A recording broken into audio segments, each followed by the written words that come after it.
He knew that knock, not because it was loud or urgent or familiar in the way friends recognize one another, but because it arrived from a place he had spent a decade trying to bury. 10 years earlier, on a night he replayed every time sleep refused him, he stood in the cold with dirt under his fingernails and told himself that what was done could never come back. The knock said otherwise. It wasn't just wood meeting knuckle. It was memory meeting consequence. It was the sound of a life paused mid-breath. And in that first moment, before fear fully formed, before his body remembered how to move, he understood something that would shape the rest of this story. The past does not stay quiet forever. It waits. It counts the years. And when it's ready, it finds your address. Michael Carter had built his life around silence. He lived alone in a rented house on the edge of a small Midwestern town where people nodded instead of talking and questions rarely followed. He worked nights, paid in cash when possible, and avoided routines that could turn into recognition. For years, no one knocked on his door. That was the rule he lived by. No visitors meant no explanations. No explanations meant no cracks. Those who knew him described him as polite, distant, and forgettable, which was exactly the point. What they didn't know was that Michael measured time differently. He counted days from a single night 10 years earlier, the night Emily vanished. Officially, she moved on. Unofficially, she became the missing space in every room he entered. Before we dive deeper, let us know in the comments where you're watching from. We'd love to hear from you. And don't forget to hit that subscribe button so you never miss any of our upcoming videos. Emily Reed was the kind of person people remembered. She laughed too loudly, felt too deeply, and refused to let things remain unresolved. Friends later told reporters she feared abandonment more than anything else, a detail that only made sense after she disappeared. Michael met her when he still believed honesty could fix anything. Their relationship unfolded the way many do, slowly at first, then all at once. Love turned into dependence. Dependence turned into control. Arguments became rituals. Doors slammed. Apologies followed. The final night began like many others, with words that cut too sharply and silences that lasted too long. What happened next would be argued over in Michael's mind for years, but the result was simple and irreversible. By morning, Emily was gone, and Michael was standing alone with a decision that would define him. He told himself it was an accident. Court records from similar cases show how often that word appears when fear takes the wheel. Michael didn't call for help. He didn't tell a friend. He drove until the road thinned into dirt, and the dirt into nothing. He worked quickly, not because he was calm, but because panic doesn't allow hesitation. When it was over, he stood there longer than he should have, promising himself that time would erase what he couldn't undo. For 10 years, it almost worked. The missing person case faded. Posters came down. Questions stopped. And then, on an ordinary night that felt no different from the thousands before it, someone knocked on his door. Michael Carter's life after Emily vanished was not dramatic in the way movies portray guilt. It was quiet, repetitive, and carefully controlled. He lived in a small house where nothing on the walls revealed who he was or who he had been. Every object had a purpose and nothing invited memory. He worked overnight shifts because darkness asked fewer questions, and exhaustion helped him avoid thinking. Sleep rarely came easily. When it did, it never stayed. Studies on long-term guilt describe how the mind replays moments it wishes it could interrupt, and Michael knew this cycle well. He would wake suddenly, heart racing, convinced he heard footsteps that were never there. Mornings were spent staring at the ceiling, counting breaths until it felt safe to move. He learned to function on fragments of rest, telling himself that tired people don't dream as deeply. That was the closest thing to peace he allowed himself. His days followed rigid routines, shaped by avoidance. He brushed his teeth without looking directly at his reflection, keeping his eyes just low enough to miss his own. Mirrors, he believed, asked questions he wasn't ready to answer. He ate the same meals, shopped at the same stores, and never lingered long enough for conversations to form. Neighbors came and went, but Michael stayed distant, declining invitations with polite excuses that sounded reasonable. He never answered his door, not for packages, not for surveys, not even when he recognized familiar footsteps.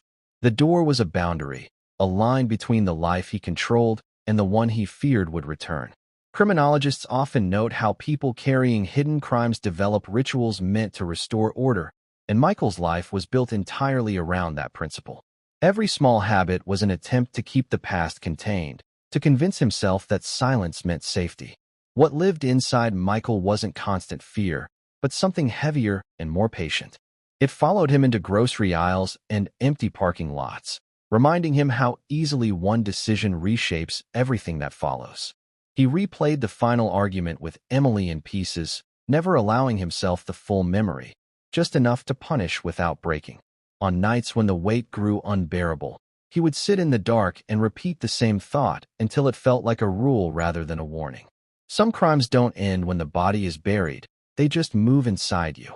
For 10 years, that truth shaped his breathing, his posture, and the careful distance he kept from the world. Michael believed that as long as he never opened the door, nothing could reach him. He was wrong, but he didn't know it yet. 10 years earlier, long before the silence became Michael's shelter, there was a woman who filled every room she entered without trying. Friends remembered her as warm and attentive, the kind of person who noticed small changes in tone and mood, traits often highlighted in documented relationship cases where attachment runs deep.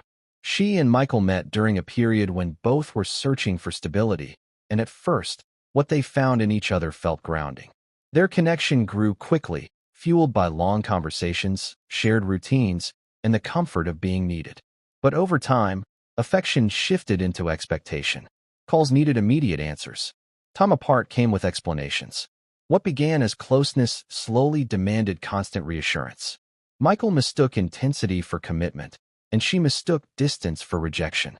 Neither recognized the warning signs as they formed, because from the inside, it still felt like love. As months passed, their relationship became defined by cycles that appear frequently in psychological studies on emotional dependency. Apologies followed arguments, promises followed apologies, and each calm period convinced them the worst was over. But disagreements grew sharper, more frequent, and harder to resolve. Small issues became symbols of deeper fears. Michael began to withdraw, not out of cruelty, but confusion. She sensed that withdrawal immediately and pressed harder, needing certainty where none existed. Friends noticed changes, though few spoke up. He stopped sharing details. She stopped spending time alone. Arguments stretched late into the night, voices rising, pauses growing heavier. It was during one of those arguments, according to later reflections, that she said the words Michael would never forget, not because they sounded threatening, but because they sounded final. If you ever try to leave, I'll make sure you never forget me. At the time, he brushed it off as emotion speaking louder than reason. Looking back, that sentence became the quiet marker of everything that followed. In many real-life cases, statements like these are dismissed until hindsight gives them weight. Michael remembered how the room fell silent afterward, how neither of them knew how to take the words back. He wanted space, not disappearance. She wanted reassurance, not control, but neither could articulate that clearly anymore. That night did not end with resolution, only exhaustion. They went to sleep believing tomorrow would offer clarity, a belief shared by countless couples standing on unseen edges. Before we dive deeper, let us know in the comments where you're watching from. We'd love to hear from you, and don't forget to hit that subscribe button so you never miss any of our upcoming videos. What happened next would turn memory into evidence, and words spoken in frustration into a promise the past would eventually keep. That night did not announce itself as the moment everything would end. It began the way many breaking points do, with raised voices circling the same unresolved fears. By then, tension had become a constant presence between them, documented in countless real-world cases where emotional strain quietly reshapes behavior. Michael wanted space, words coming out sharper than he intended. She wanted certainty, pressing him to say things he wasn't ready to promise. The argument escalated, fueled by exhaustion and weeks of unresolved resentment. At some point, words stopped functioning as communication and became weapons. In the confusion of that moment, there was a shove, not planned, not measured, just sudden. She stumbled backward, surprised more than afraid, and then she fell. The sound that followed was brief and final. Silence rushed in where anger had been seconds earlier, the kind of silence that doesn't ask questions but demands answers. Michael stood still, convinced for a moment that if he didn't move, nothing had really happened. This response is well documented in trauma research, where shock delays action and clarity. He knelt beside her, calling her name softly at first, then louder. He checked for a pulse the way he'd seen done on television, fingers trembling, breath shallow. There was nothing. No response, no movement, no reassurance that this could be undone. Panic replaced disbelief, and his thoughts raced toward consequences rather than solutions. He didn't call for help. He didn't think about explanations. He thought about endings. In that narrow space between fear and decision, Michael convinced himself that survival meant erasing the moment entirely, a choice that would follow him longer than any sentence ever could. What happened next unfolded far from witnesses, in a place chosen for its emptiness rather than its secrecy. He drove until the road disappeared, hands shaking so badly he had to stop more than once. The ground was hard, the work slower than he expected, every movement forcing him to acknowledge what he was doing. Each sound felt louder than it should have, each pause heavier than the last. When it was done, he stood there longer than necessary, staring at the disturbed earth as if waiting for it to speak. His final words were barely audible, not spoken for forgiveness, but out of disbelief. "I'm sorry." In many real cases, those words mark the moment guilt takes root, not relief. Before we dive deeper, let us know in the comments where you're watching from. We'd love to hear from you. And don't forget to hit that subscribe button so you never miss any of our upcoming videos. That night didn't end when Michael drove away. It followed him, quietly, for the next 10 years. The lie didn't begin as a story Michael planned to tell forever. It began as a series of small answers offered under pressure, the kind that appear again and again in real missing person investigations. When police first asked about her, his voice stayed calm. He said they argued, said she left, said she needed space. None of it sounded strange enough to challenge. Detectives documented his statements, noted inconsistencies that felt explainable, and moved on. As days turned into weeks, the urgency faded. Leads dried up. The case file thickened, then stalled. Michael watched from the edges as attention shifted elsewhere, learning how easily truth can be replaced by repetition. Each time he told the story, it became smoother, more distant, until it felt like something he'd heard rather than lived. That was when he realized the lie wasn't something he carried anymore. It was something carrying him. He moved away not because he was chased, but because staying felt dangerous. New town, new job, new name. Records show how often people trying to disappear choose places where no one asks about the past. Michael became Daniel Harris on paper, a name plain enough to pass without curiosity. Outwardly, the change worked. Inwardly, nothing shifted. He still scrubbed his hands longer than necessary, noticing how dirt under his fingernails never felt fully gone. Sleep brought no rest, only repetition. In his dreams, there was always a knock, slow and patient, arriving at doors he didn't remember locking. Sometimes he heard her voice, not speaking in full sentences, just fragments that echoed without sound. Trauma specialists describe this as the mind refusing closure, replaying what was never resolved. Michael lived inside that explanation without ever knowing its name. Years passed, and the world moved forward without her. Birthdays were missed. Holidays arrived without comment. To everyone else, she was a case that went cold. To Michael, she was present in the quiet moments between breaths. He avoided mirrors because reflections felt like witnesses. He avoided friendships because closeness asked questions. The lie shaped his posture, his routines, his silence. Before we dive deeper, let us know in the comments where you're watching from. We'd love to hear from you. And don't forget to hit that subscribe button so you never miss any of our upcoming videos. Michael believed that distance and time had done their job, that the past had accepted its place. He was wrong. The lie didn't erase what happened. It preserved it, waiting for the moment it could finally speak. 10 years of silence ended the same way it began, with a sound Michael had trained himself to fear without ever admitting it. The present had been ordinary until it wasn't. He was standing in his kitchen, counting minutes the way he always did, when the knock arrived and rearranged time. It wasn't rushed. It wasn't accidental. It carried intention, the kind that assumes you're listening. For a brief second, Michael told himself it was a mistake, a neighbor, a delivery at the wrong address. That story lasted exactly one heartbeat. The second knock came heavier, closer, as if whoever stood outside understood the weight of waiting. Michael felt his chest tighten, not with panic, but recognition. He had heard this knock every night in his sleep. He had practiced ignoring it. Now it existed in the open, demanding acknowledgement.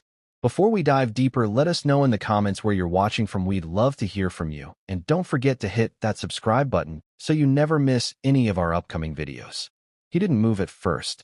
Years of avoidance don't disappear just because reality insists.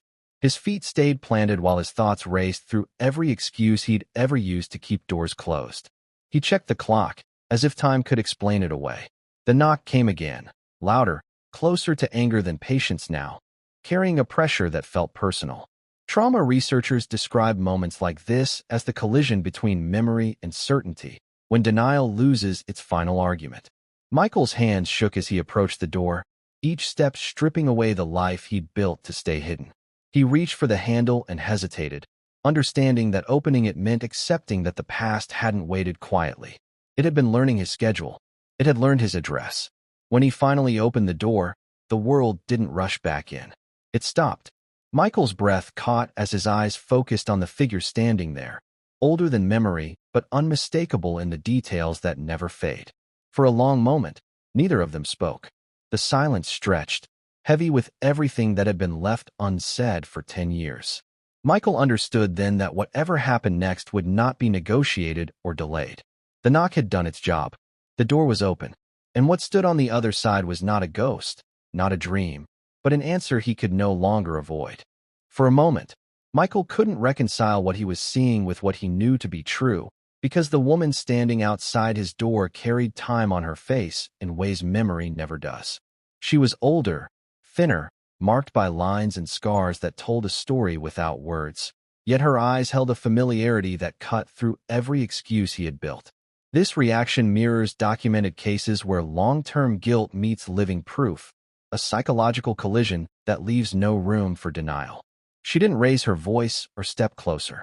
She simply looked at him, steady and certain, and said the words that unraveled 10 years of silence. "You didn't kill me. You just buried me alive." The sentence didn't land as accusation at first. It landed as fact. She explained slowly, as if speaking to someone who might break. The fall hadn't ended her life. The ground hadn't either.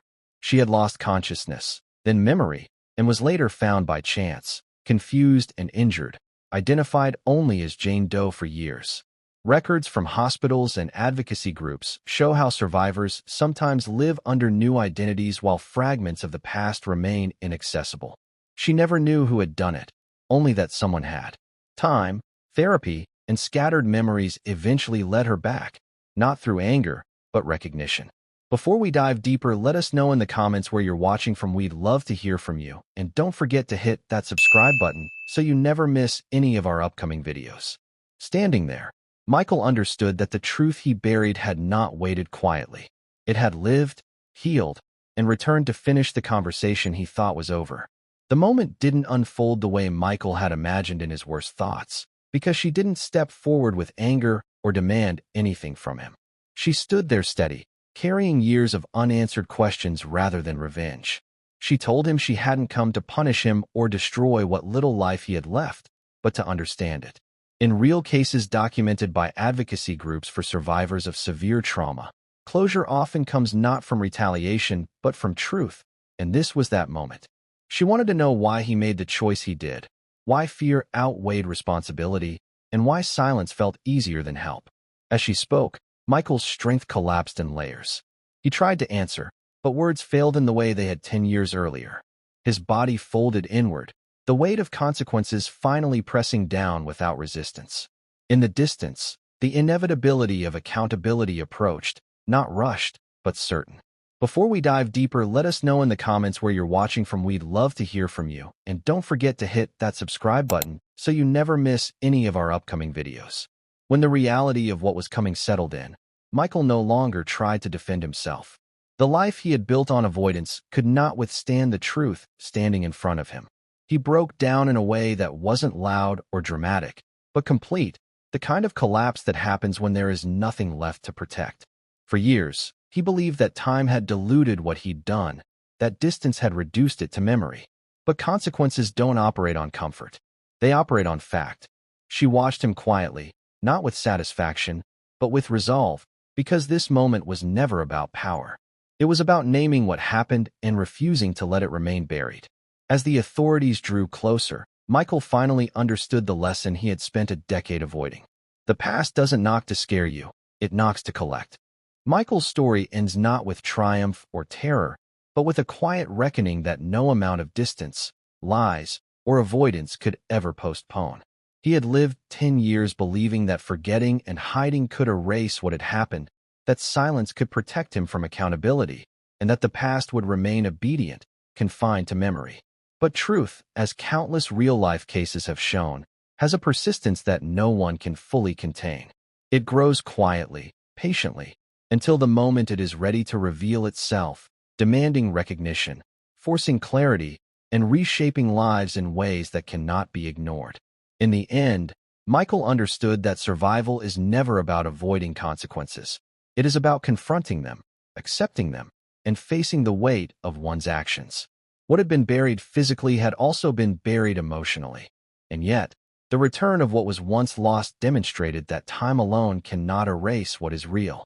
Before we dive deeper, let us know in the comments where you're watching from. We'd love to hear from you. And don't forget to hit that subscribe button so you never miss any of our upcoming videos. Some people think time buries the truth, but truth has a way of standing up and knocking. And when it does, there is no place to hide, no story too rehearsed, and no silence long enough to keep it contained. It waits, quietly, patiently, until it reaches the moment it must be acknowledged, and in that acknowledgement, the weight of life, guilt, and survival finally meet clarity. What Michael learned is a lesson familiar to anyone who has tried to outrun their past. The truth is always alive, and it always comes home.